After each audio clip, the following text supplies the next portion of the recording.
अभी हम लोग समाजवादी पार्टी के कार्यालय पे हैं और समाजवादी पार्टी के कार्यकर्ताओं ने आज चुनाव आयोग का दिखा दिया है उनको पुतला फूंक कर। हमारे साथ समाजवादी पार्टी के सच्चे सिपाही हमारे साथ खड़े हैं। सर बहुत बहुत स्वागत है हमारे न्यूज में, पूर्वांचल न्यूज में।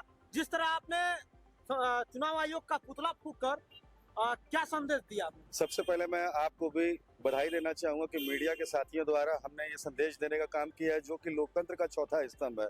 आप लोगों का भी बहुत एक महत्वपूर्ण स्थान है, एक बहुत महत्वपूर्ण योगदान है समाज के प्रति, एक बहुत महत्वपूर्ण जिम्मेदारी भी है। आज हमने इस शव यात्रा के माध्यम से जनता में जन चेतना भरने का काम किया, जनता को बताने का काम किया कि किस तरह से चाहे उत्तर प्रदेश में और चाहे दिल्ली में इस शासन और प्रशासन के दमन द्वारा जो चुनाव लड़ा जा रहा है, जो अधिकारियों के दम पे ये चुनाव लड़ा जा रहा है, ये कहीं से भी लोकतंत्र के लिए स्वस्थ और फायदेमंद नहीं है। इससे लोकतंत्र मरेगा और कहीं ना कहीं देश कमजोर होगा। क्या लगता है आपको लोकतंत्र कमजोर होता चला जा रहा है क्या? लोकतंत्र खत्म के कगार पे है, कमजोर होने के कगार पे नहीं है। लोकतंत्र जिस तरह से जो चुनाव की प्रक्रिया होनी चाहिए, किसी भी तरह से उस चुनाव की प्रतिक्रिया का पालन नहीं किया जा रहा है। जो चुनाव आयोग है एक एजेंट के रूप में सरकार के कार्य कर रहा है। अच्छा, ये आपने बताया कि एजेंट है चुनाव आयोग। जैसे ये बताया जाता है मिल्कीपुर में अभी चुनाव था, आज ही उसका पैगाम आया है जी। इससे कितना आप संतुष्ट हैं इस चुनाव को लेकर? 8 महीना हो गया लोकसभा का चुनाव खत्म हुए, उसके बाद हरियाणा का भी चुनाव हो गया, उसके बाद महाराष्ट्र का भी चुनाव हो गया। इन दोनों में इन लोगों ने मिल्कीपुर का चुनाव नहीं कराया। मिल्कीपुर का चुनाव अब दिल्ली के साथ में करा रहे। सोचिए 8 विधानसभा का चुनाव अलग हुआ, एक विधानसभा बचा कर अपने चहेते और मनमाने अधिकारियों की नियुक्ति और उनके दम पर खुली धांधली में खुला आरोप लगाता हूँ। इस चुनाव आयोग की निष्पक्षता पर खुला आरोप लगाता हूँ कि यही सब करने के लिए इन्होंने इतना विलंब किया था। जिस तरह आपने पुतला फूंका, यही जहाँ से आपने पुतला को दफन किया, वहीं जैसे रवि किशन सांसद जो गोरखपुर से है वो सीधा स्वर्ग भेजते हैं। आप कहाँ भेजे हैं? हमने भी डायरेक्ट स्वर्ग ही भेज दिया है कि नरक ना जाना पड़े, उनको अपने पापों का प्रायश्चित करते हुए डायरेक्ट स्वर्ग चले जाए, उनकी पुण्य आत्मा को शांति मिले। क्योंकि जो राजीव कुमार है चुनाव मुख्य आयुक्त जो है, उनको जिस तरह से बीजेपी के एजेंट के रूप में काम करना पड़ रहा है, अब उनकी आत्मा मर चुकी है। शरीर उनका भटक रहा है लेकिन आत्मा तो कहीं ना कहीं उनकी मर चुकी है। अब जब शरीर मर चुका तो शरीर को ले आके पार्थिव शरीर को हम लोगों ने तिलांजलि दे दिया है। चलिए, हमारे साथ जो पुतला के साथ पंडित जी थे, मंत्र और तंत्र पढ़ रहे थे, पंडित जी से बात करते हैं। सर 10वां कब बनवा रहे हैं आप? अब हम 10वां उसका 18 तारीख को मनाएंगे, जब हमारे नेता आदरणीय अखिलेश यादव जी का दिशा और निर्देश होगा। आज बहुत तकलीफ है कि हमारे देख सकते हैं समाजवादी पार्टी के सच्चे सिपाही जो आज गिर रहा है। बहुत तकलीफ है कि हमारे बीच चुनाव आयोग नहीं रहा। दिल चुनाव आयोग के लिए रो रहे हैं इतना। बहुत तकलीफ हो रहा है भैया, बहुत तकलीफ हो रहा है कि एक संवैधानिक स्तंभ था जिसको बाबा साहब भीमराव अम्बेडकर ने ये लोगों को वोटों के अधिकार के रूप में लोकतंत्र को बचाने के लिए किया था, वो आज हमारे बीच में नहीं रहा। उसी का आज हम लोग 100 दहन किए हैं। इसी सब चीज को लेकर के मुलायम सिंह यूथ ब्रिगेड आज कार्यक्रम समाजवादी पार्टी कार्यालय से। अच्छा, जब आपने सबको ले जाते समय कौन सा मंत्र को इस्तेमाल किया सर?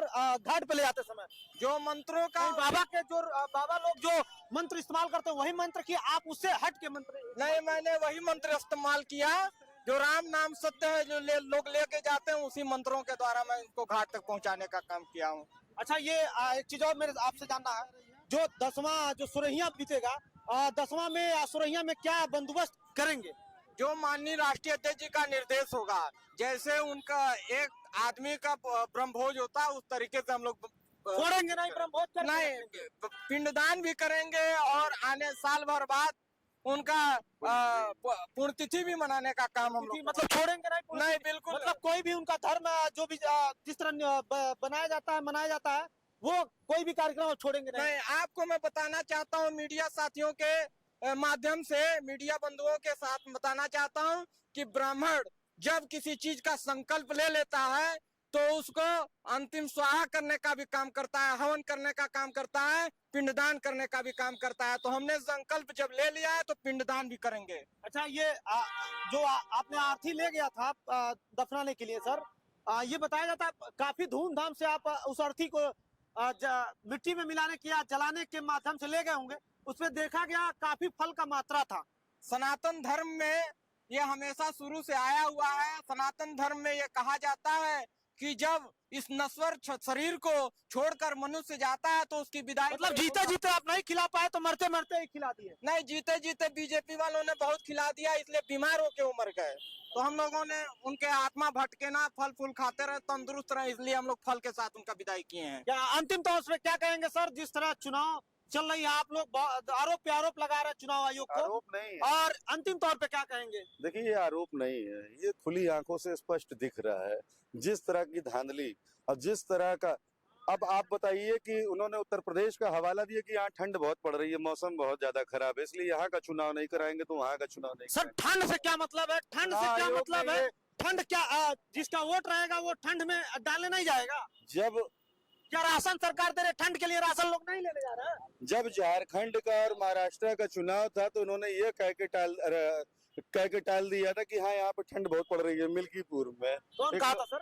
चुनाव आयोग ने एक्सक्यूज सर इसमें ठंड कहाँ से, इसमें बीच में ठंड कहाँ से आ जाएगी? अब ये तो चुनाव ठंड की आयोग बात। बता पाएगा, ये सवाल हमारा नहीं है, ये चुनाव आयोग से ये सवाल बनता है, आप उनसे जानिए। दिल्ली का चुनाव को लेकर क्या कहेंगे? अब दिल्ली का चुनाव क्या है, इन्होंने एक एक विधानसभा में 7-7 हजार 8-8 हजार वोट जो है कटवा दिए, चिन्हित करके, जात के नाम पे शिनाख्त करके, धर्म के नाम पे शिनाख्त करके, और इन्होंने अपने बोगस वोट 7,000, 6,000, 2,000 जितना वोट हो सकता था इन्होंने अपने वोट बढ़वाए, जो कि बाहरी विधानसभाओं से, बाहरी क्षेत्रों से आके मारने का काम किया इन्होंने वोट में।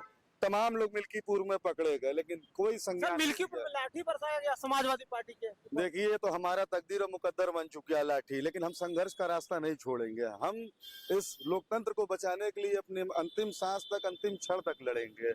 लाठी चले, चाहे जो प्रशासन जिस तरह से दमन करना चाहे कर रहे, लेकिन हम पीछे हटने वाले नहीं है। ये माननीय स्वर्गीय नेताजी का दिखाया हुआ रास्ता है, संघर्ष का रास्ता। सड़क से लेकर सदन तक लड़ाई होगी और हम लड़ने का काम करेंगे। अच्छा, आपने देखा होगा कि एक वीडियो वायरल हो रहा है, कोई एक दरोगा या एसओ है, यस, धमका रहा है कि मिट्टी में मिला देंगे। धमकाया नहीं, धमकाने के अगले दिन वो अपने प्राइवेट वाहन वैगन आर के थ्रू गया और वहां पे उनको बूटों से, जूतों से मारने का काम किया। उसने मारा, भद्दी भद्दी गालियां उसको भी दी, हमारे राष्ट्रीय नेतृत्व को भी दिया। ये कहाँ तक गए थे सर? आज वो छुट्टी लेके भगा हुआ है अपने वहां से। आज ये स्थिति है। अब आप समझ लीजिए, इसके मन में अगर कोई चोर नहीं होता, कोई मैल नहीं होता, छुट्टी लेके वो तत्काल चुनाव के बाद क्यों चला जाता? सर ये कहाँ तक दायित्व, ये कहाँ तक सही है कि एक मुख्यमंत्री आज सत्ता में नहीं है, हो सकता है आने वाले समय में, हो सकता है आ सकते हैं, ऐसी कोई बात नहीं है। ये जनता का अगर प्यार मिला तो कभी भी आ सकते हैं, मगर एक मुख्यमंत्री एक संवैधानिक पद पे है, उनको भद्दी भद्दी गालियां दी जा रही है। देखिए, भाजपा की यही रीति रही है, यही रवाज रहा है, यही इतिहास रहा है। आप कभी भी उठा के देख लेंगे, भाजपा इन्हीं सब हथकंडों से चुनाव लड़ी है।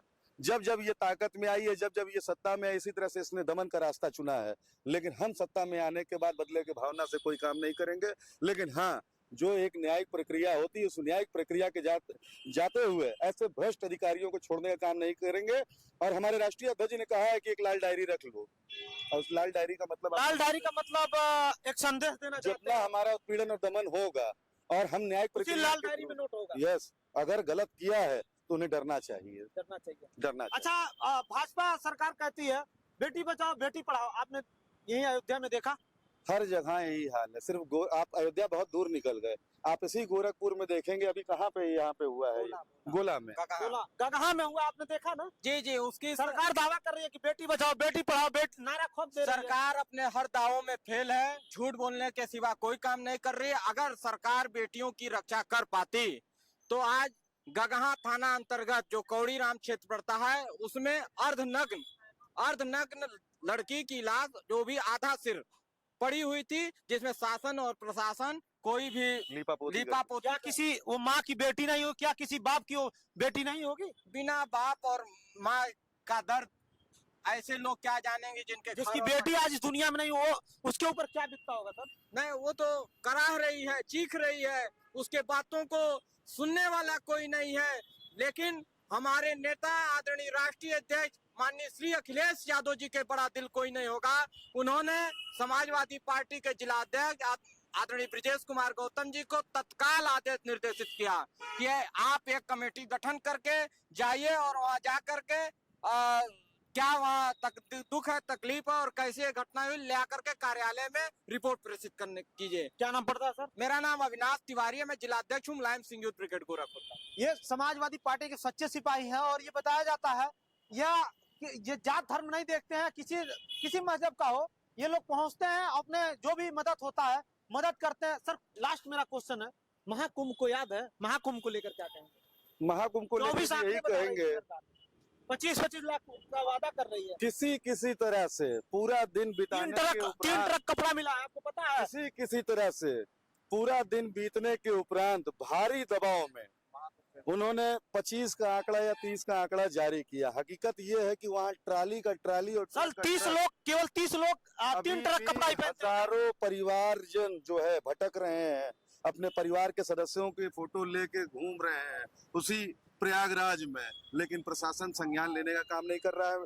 और बहुत दुख के साथ और बहुत अफसोस के साथ कहना पड़ रहा है कि जो राष्ट्रीय मीडिया है, जो चैनल्स हैं, वो भी उस तरह का कवरेज दिखाने का काम नहीं कर रहे, वो भी कहीं ना कहीं ढांकने का काम कर रहे हैं। लेकिन इससे हकीकत बदल नहीं जाएगी। आज भी कम से कम वहाँ 3000 परिवार जो है अपने लोगों से बिछड़ा हुआ है, पता नहीं वो जिंदा है कि मिट्टी के नीचे दफन हो चुके हैं। क्या नाम है सर? एहतशाम खान, जिला कहीं उपाध्यक्ष। ना कहीं समाजवादी पार्टी इसके आक्रोश में है कि जो महाकुंभ में गए थे, आज वो घर नहीं लौट के आए। आज उनके घर परिवार पे क्या बीतता होगा, आगे देखते रहिए पूर्वांचल रफ्तार न्यूज़। जय हिंद, जय भारत।